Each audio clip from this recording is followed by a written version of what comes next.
Unexpected message from Carlos Alcaraz after his victory against Cerúndolo? Has Carlos Alcaraz's rough patch come to an end? The young Spanish tennis player shone once again in Monte Carlo with a spectacular comeback against Argentine Francisco Cerúndolo. After a rocky start full of errors, Alcaraz rediscovered his best form on his favorite surface, clay. With a powerful message on the camera, "I missed clay," Alcaraz made it clear he's back. Today we tell you how this great comeback happened and what to expect from his next match in the round of 16. Carlos Alcaraz arrived in Monte Carlo needing to reconnect with his top level after some recent stumbles on hard courts. Facing Francisco Cerúndolo didn't seem like the ideal scenario to regain his form, but the Spaniard managed to impose himself with character. The match began uphill, erratic, lacking precision in rallies, and with many unforced errors. The Argentine took advantage of the moment and claimed the first set 6-3, leaving many wondering whether Alcaraz would continue in free fall.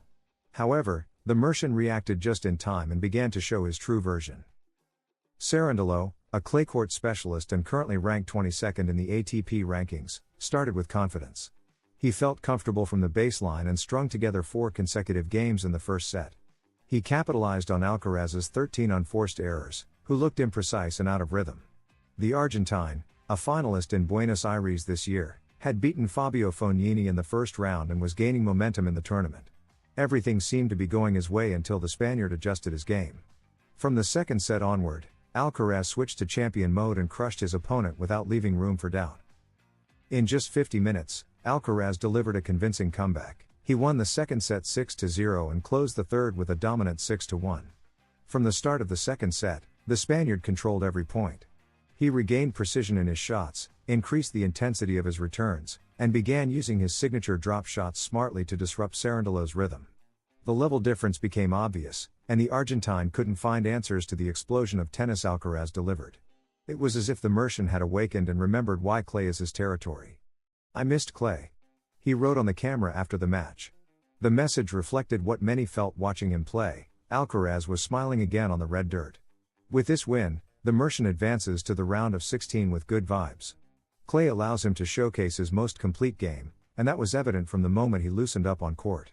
The pace, power, and variety in his shots turned him into an unstoppable force in the second and third sets. Cerúndolo only managed to resist during the first set and was completely outplayed after that. Alcaraz adapted to the match conditions quickly. The initial feelings weren't the best, but he managed to mentally reset and focus on executing his game plan. One of his main weapons was the ability to dominate with his serve and attack decisively at key moments. Also notable was the maturity with which he managed the emotional rhythm of the match. Instead of panicking after a poor start, he calmed himself, analyzed the situation, and gradually built his comeback. That composure is a clear sign of his growth as a competitor. The statistics from the second and third sets were overwhelming. Alcaraz won nearly every point on his first serve, committed very few unforced errors, and put huge pressure on Cerúndolo in every service game. He also showed exceptional mobility, with quick movement and surgical use of drop shots to close points. That combination of speed, creativity, and tactical control makes him one of the most feared players on clay. The 7-0 game run was a warning to the rest of the draw. Carlos is back in his natural habitat. His opponent in the round of 16 will be German Daniel Altmaier, who came through the qualifiers and defeated Richard Gasquet in 3 sets. Although Altmaier is not the favorite, he will be a player to watch out for with his solid and persistent playing style. For Alcaraz, it will be another opportunity to build competitive rhythm and confidence on the surface where he feels best. If he maintains the level he showed in the last 2 sets against Cerúndolo, he'll be hard to stop. The key will be starting strong from the first game and not allowing any surprises. The reaction against Cerúndolo also serves as a morale booster for the Spaniard, who's looking to re-establish himself this season after an inconsistent start. Although expectations are always high, Alcaraz knows each tournament is a new story. Monte Carlo represents an excellent opportunity to recover ground in the rankings and arrive well prepared for the major European events.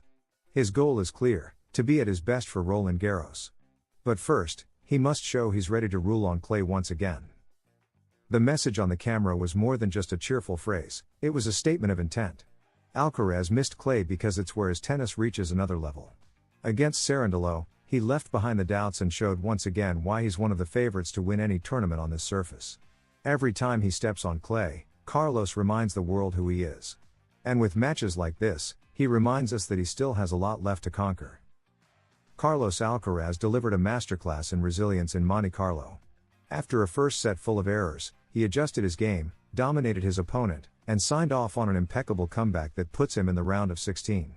The clay once again brings out the best in the Mercian, who made it clear he's ready to regain prominence on the European swing. With the message "I missed clay," Alcaraz not only expressed his love for the surface, but also his renewed ambition. His next challenge will be Daniel Altmaier, and if he maintains the level he showed, there's plenty of excitement still to come from him in Monte Carlo. Carlos Alcaraz earned his first clay court win of the year in Monte Carlo and took an important step in his quest to become the world number one. He defeated Francisco Cerundolo convincingly, but beyond the win, the key moment was the elimination of Alexander Zverev at the hands of Matteo Berrettini. With that result, the Spaniard is now mathematically in contention to rise to number 2 in the ATP rankings if he wins the tournament. Meanwhile, Jannik Sinner, still sidelined since February, remains on top, thanks to the cushion earned with his Australian Open title. Sinner chose not to play Indian Wells or Miami and delayed his return until Rome, after accepting a symbolic 3-month suspension agreed with the tour for reasons still not entirely clear. This strategic absence seemed to open the door for his pursuers, but the pressure to dethrone him has taken its toll. Both Alcaraz and Zverev admitted that focusing too much on that goal hurt them in past tournaments. The German, who has never been world number 1, appeared more affected, while the Spaniard, already familiar with the top spot, also felt the weight. Alcaraz, with 1,510 points accumulated so far in 2025, remains one of the top point earners this season. His win over Cerundolo in Monte Carlo was another step in his comeback. If he wins the tournament, he would climb to first place in the yearly rankings and have a real shot at closing in on Sinner's throne. However, he's not the only one in the hunt. Jack Draper, with 1,550 points, has surprised with his performance, while Novak Djokovic, with 1,520, is always ready to strike. The race is tighter than ever.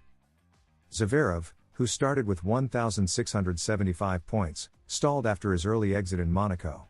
That loss was decisive, leaving him without the chance to gain points and opening the door for Alcaraz to move up to the number 2 spot. Additionally, his lack of strong results in recent tournaments has started to raise doubts about his consistency. Although he's still in the race, he needs a strong showing in the upcoming events to stay in the fight. The German can't afford more slip-ups. Sinner, despite his recent inactivity, still leads comfortably thanks to the 2,000 points he earned at the Australian Open, in addition to solid earlier results.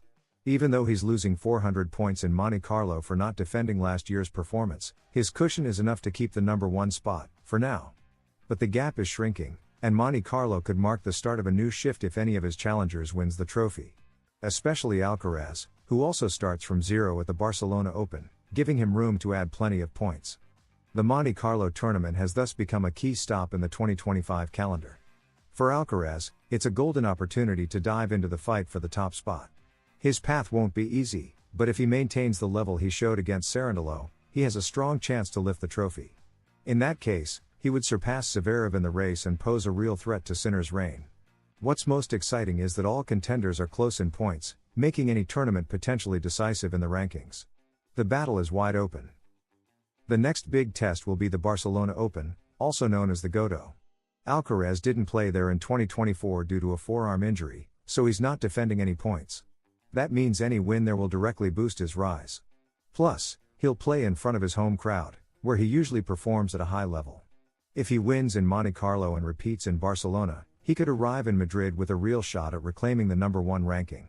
Everything will depend on his consistency and how he handles the mental pressure. Djokovic also enters this equation.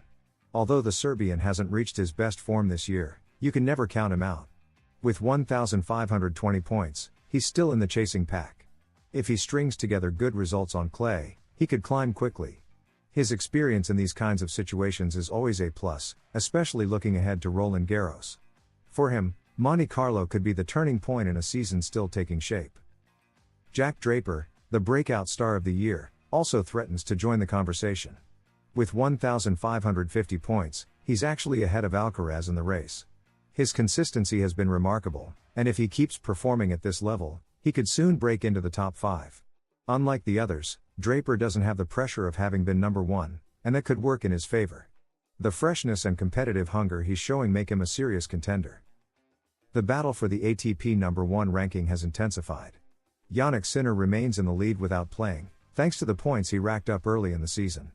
But Carlos Alcaraz, with his return to clay, has rejoined the conversation. Zverev's elimination in Monte Carlo gives the Spaniard a golden chance to climb to number 2 and get even closer to the top. Everything will depend on results during this stage of the season.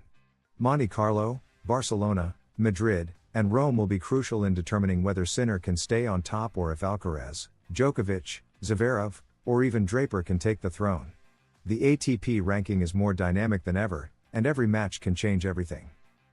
Who do you think will be the next world number 1? Will Sinner be able to hold on to his lead when he returns? Is Alcaraz ready to reclaim the top spot? Let us know your thoughts in the comments, and don't forget to subscribe to the channel to keep up with all the excitement from the ATP Tour. See you in the next video with more tennis news from around the world.